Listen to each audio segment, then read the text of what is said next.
Ô, gente, Roberto Rilo Bíscaro aqui. Aquela minissérie que a Netflix adicionou ao seu catálogo agora em setembro de 2024, que é sobre aqueles dois irmãos Menendez, lá que em 1989 assassinaram brutalmente, né, o pai e mãe, a cara, os rostos ficaram assim desfigurados de tanto tiro que eles deram.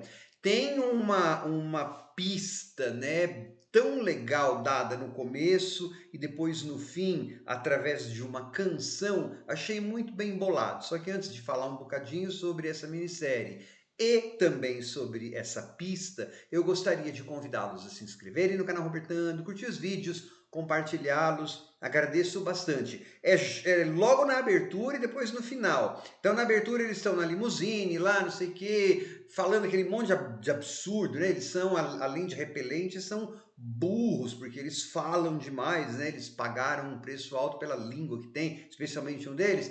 E aí eles estão brigando lá para botar numa FM, que eles querem uma outra FM, e a música que toca é Girl, I'm Gonna Miss You, Girl, I'm Gonna Miss You, que fez muito sucesso na virada dos anos 80 para o 90, de uma dupla chamada Milli Vanilli. Só que deu um escândalo enorme essa dupla. Por quê? Porque eles não cantavam as canções, eles só dublavam, eram dois mocinhos e aí os cantores eram outras pessoas. Então, assim, quando começou isso, eu falei, olha só que forma bacana de telegrafar pra gente, porque a história se passa nos anos 80 e 90, de telegrafar pra gente a seguinte mensagem, né? Tudo que você vai ver que eles vão falar ou que vai ser falado tem que ser levado com extrema desconfiança.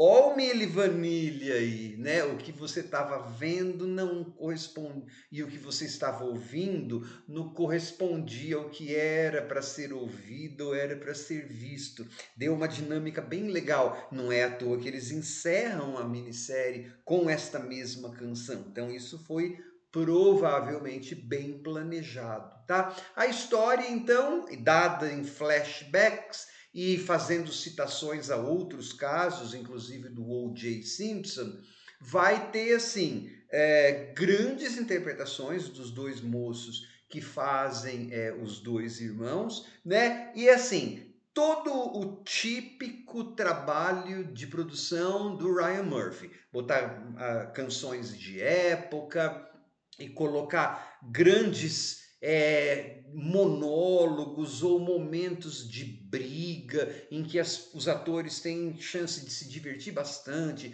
de comer cenário, né? Bastante assim. E é em uma minissérie que apresenta essa história através de mais de um ponto de vista, tá? Isso tem ônus e tem bônus, né? Porque assim, é claro, ponto de vista diferente sempre é legal. Só que assim, tem hora que às vezes, porque eles vão falar muito de abuso sexual, que eles disseram que sofreram, tarará, tarará. Aliás, tem um capítulo que o ator tá ótimo, um capítulo 4, 5, que é praticamente um depoimento todo sobre o abuso sexual, né? Que um deles disse que sofreu. Bom, e o ator tá muito bom.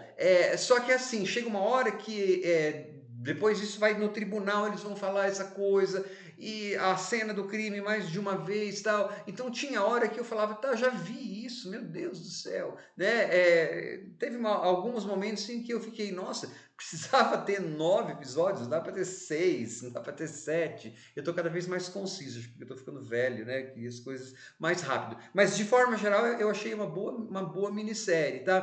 Tem o Nathan Lane fazendo um papel como se fosse o do coro grego. Ele faz um repórter da Vanity Fair, cuja filha, que era atriz, né, trabalhou lá no filme, na série fala, Poltergeist, ela foi brutalmente assassinada e o assassino dela foi absolvido. Então a personagem desse repórter aí já viu o Nathan Lane fazer esse papel umas 2, 3 vezes. Acho que o Ryan Murphy, pessoal, adora botar o Nathan Lane para fazer esse papel. Assim, ele tá lá numa mesa de jantar dando monólogo totalmente expositivo e ao mesmo tempo fazendo o papel do coro grego, né? Comentando sobre a ação. Mas é assim, é uma minissérie bem, triste, obviamente, chocante, né? E você vê como que eles são sem noção, né? Eles são vivos ainda, vocês continuam sem noção, né? Nossa, eles...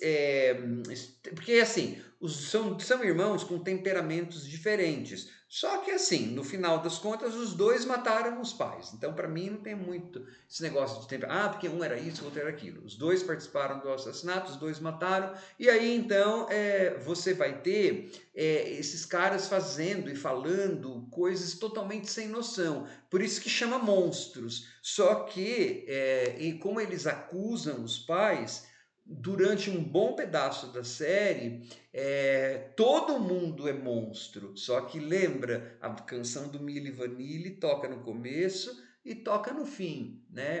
A gente sempre tem que ter assim, olhar, ouvir tudo aquilo com desconfiança, porque eram pessoas que estavam querendo se safar, né? E aí você vai ver os advogados, tudo mais. Eu achei assim, a chave para mim foi sempre eu lembrava, tá? É a canção do Milli Vanilli que eu tenho que lembrar. Então, assim, mais uma. Não é assim, não alcança os patamares tão bons quanto do O.J. Simpson, já que eu falei que ele até faz uma participação especial aí, porque chegou uma hora em que o caso do O.J. Simpson eclipsou desses irmãos. E aí é que eu acho que a série do O.J. Simpson, porque é da mesma equipe de produção, é melhor, né? Eles deram um contexto mais requintado do que acontecia na época. Então, assim, eles não puderam deixar de falar sobre o O.J., também não puderam deixar de falar sobre o espancamento do Rodney King, que sacudiu Los Angeles no começo dos anos 90, né? Houve riots, houve quebra-quebra generalizado na cidade, e se não me engano as pessoas não foram responsabilizadas, tal. Mas isso é só citado meio que de raspão, sendo que na série do O.J., essas implicações midiáticas, políticas, sociais, identitárias foram muito mais profundamente exploradas. Daria para fazer isso nessa série também, porque foram 9 episódios.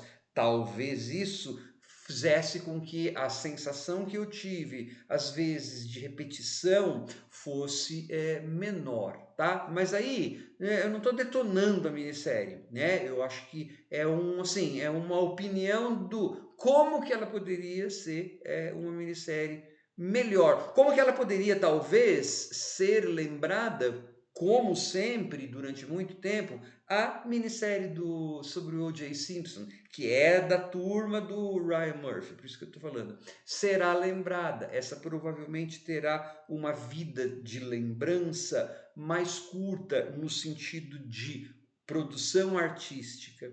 Pode-se recorrer a ela por conta do assassinato, do crime, do true crime, mas em termos de refinamento artístico, perdeu essa chance e daria, né? Porque porque eles eram latinos, daria para você fazer uns links muito mais profundos do que foram ensaiados ali, tá bom?